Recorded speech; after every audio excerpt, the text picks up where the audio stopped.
Well, hey everybody, John Ritlin here with the return of Which Was Worse. This is episode 8.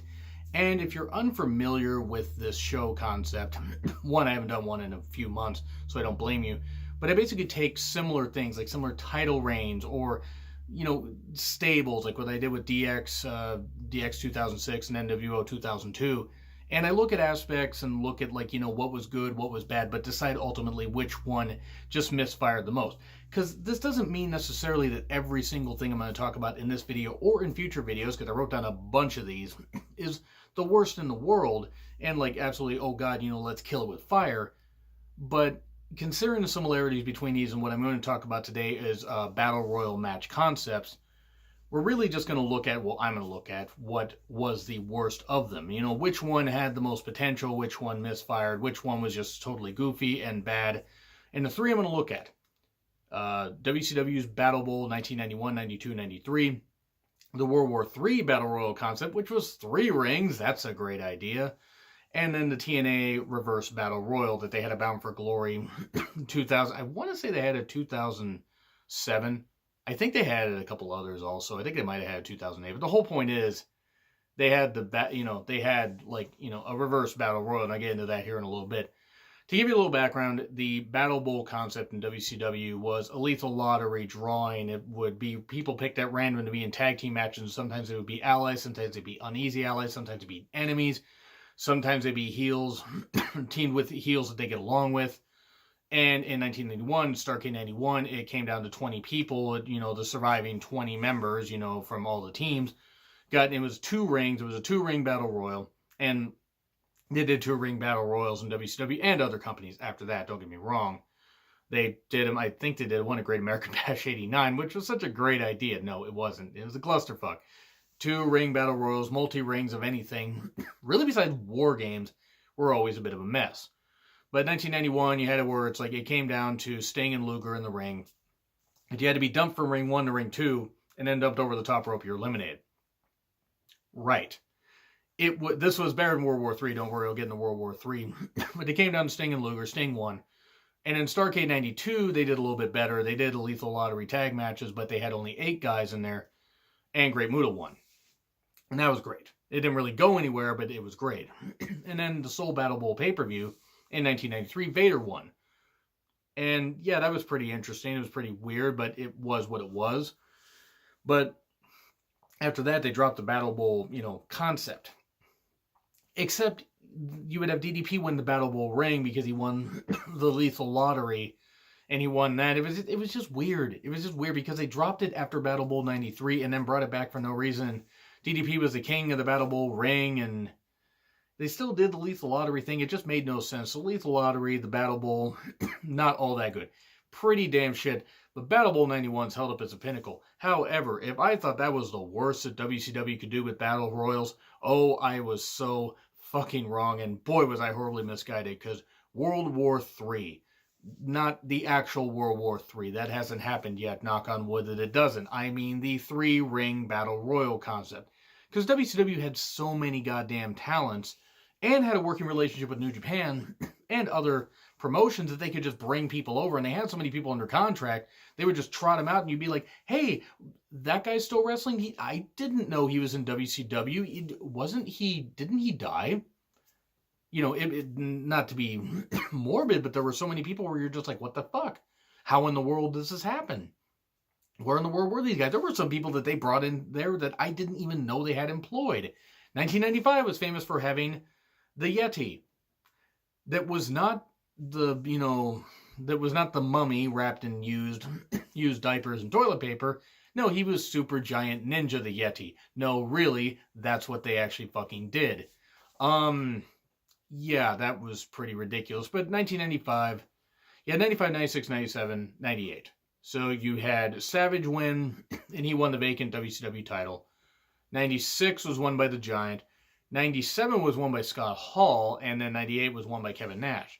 And I think it was the 96 one where poor Lee Marshall got eliminated, or knocked out or whatever, because he was an announcer And they had 3 announcing teams, like one on every single ring, and they would cut these camera shots. If you've never seen the World War III pay-per-view, or at least the match, you owe it to yourself basically to just see if you can not be nauseous during it. Poorly marshaled, though, I think it was 96, got just like hammered. I don't remember who the fuck fell on him, but it was absolutely, oh, poor guy.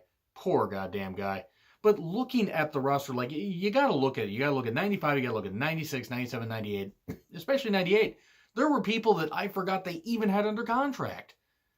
It was just like goddamn clusterfuck. And I forget, like, I think it changed from every single year.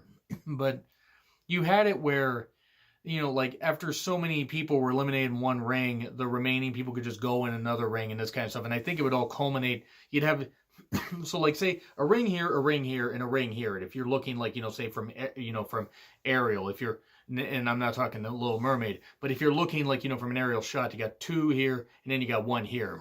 1 here, apparently it's a double ring.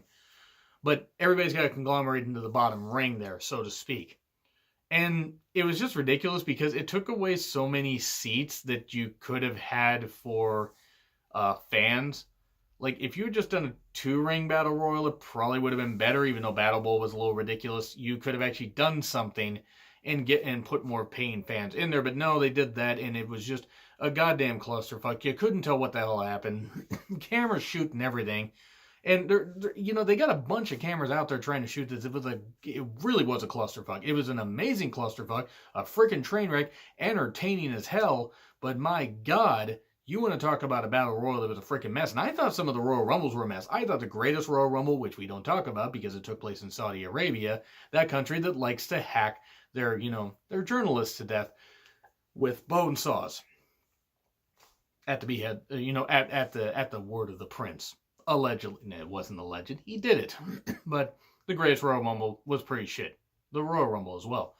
And then the 40-man Royal Rumble. But even that does not compare to the absolute goddamn insanity of World War III. It was just so bad. The undercard of every single World War III pay-per-view was actually not that bad. And again, you owe it to yourself to watch some of these matches. They're just silly. But then we get to TNA's Reverse Battle Royal. Now, the Battle Royals that I mentioned before, Battlebowl 91, and the 4 World War III pay-per-views specifically, or at least the Battle Royals, are pretty much train wrecks. You know, 92, 93, they all took place in one ring, so at least there's that. in fucking TNA, and it was TNA at the time because it was years ago. I know it's Impact Wrestling, I wish them nothing but the best, but I'm calling them what they were at the time. They did a reverse battle royal where everybody's in the or around the ring, and I think it's the first 8 guys that fight in there, and I know it was done in 2007 for sure. It was like 15 or 16 guys that were out there, and they had to fight among themselves instead of just getting in the ring and letting the bell ring instead of being smart. No, nobody thought to do that or whatever. Nobody thought to be close to the apron because then, you know, of course you sit on it because it is the hardest part of the ring. But instead, they're all fighting. A lot of people are just standing around, what the fuck, what are we supposed to do? I don't know. Russo's the one that fucking booked this shit. He had to have been. Nobody else could have wanted to fucking book that. Anyway, maybe Dixie did. I don't know. Dixie does seem like the type that would enjoy watching a bunch of men tangle for her services. I don't like Dixie Carter much. Can you tell that? But this reverse battle royal, it wouldn't have mattered if WWE did this. It wouldn't matter what company did this. It was a mess. It was a goddamn mess. I mean, some people look foolish where it's like, hey, I got a clear shot. I should go in. Wait, I'm not booked to be in the final 8. So I got to do this. I got to stand around. I got to do all this. The wrestlers looked freaking stupid. They looked freaking lost most of the time. Once it got in there where you had people get in there, okay. Then it became over the top rope to the floor until the final 2. Then it was pinfall submission. Do you think they overbooked this shit all that much? No, not necessarily. They couldn't have possibly overbooked this, except they could have. And I know they did this a couple other times. It's not nearly as bad as Feast or Fired, which, I wonder where they got that idea. Whatever. I mean, there were some Feast or Fire cash-ins that were cool, but most of them were rubbish. But that's kind of the basis of all of these. Like, it just, I mean, and I know this is going to be a bit of a shorter video, but so you got to take a look at the totality of it. Battlebowl was pretty shit, especially the first one. But that was probably the least ridiculous. Because at least you had guys wrestle to earn the right to get into a battle royal later that night. That sort of made sense. So Battlebowl goes number 3. The reverse battle royal, they didn't do nearly as many of them. But it was pretty ridiculous, and it made the wrestlers look stupid by just staying around, not really doing anything. So that's going to go number 2, though, because the idea they had to fight outside the ring to get in the ring when you could have just died in the freaking ring. Like, good grief. It just, I mean, wrestling is silly. Wrestling is stupid. Like, and best when it's stupid and silly. This is not knocking the talents. I'm just saying it's best when it's stupid and silly. But, yeah, they could have dived in the freaking ring. No, they freaking didn't, and it made them look stupid. But so you got that. So that's going number 2. By the sheer stupidity of it. Even though, let's be honest, WCW Battlebowl, especially the first one, was pretty dumb. World War III's got to take the top. And the reason it was the worst is even though it was a fun train wreck and everything, it was horrifying. It was a clusterfuck to try and film and try and follow. I can only imagine how the ring crew, or, the camera crew felt. I can only imagine how the ring crew felt. I can only imagine how the wrestlers felt. I can only imagine how the announcers felt. No one seemed like they had a fucking clue what was supposed to go on, except to see who was going to get the victory. And realistically, World War III has to be the goddamn worst. Now, yes, again, all these matches are entertaining in their own right, and they weren't personally offensive. I'll get into some other stuff in future videos that's pretty damn offensive. But this was pretty goddamn stupid. I mean, World War III is easily the worst because it just was so overbooked and so overdone and wasn't necessary. You could have done a freaking tournament. Do like a 1-ring battle royal or a 2-ring battle royal, and have a tournament to determine who gets in there. Have a tournament over like Nitro, and then in '98 you would have had Nitro and Thunder, but still, and have it be like 40 guys. Yes, it would, or maybe 30 or something like that between 2 rings or something like that. Maybe 40, 20 in each ring, but just 60, 60, and let's not forget Super Giant Ninja the Yeti. I mean, oh dear.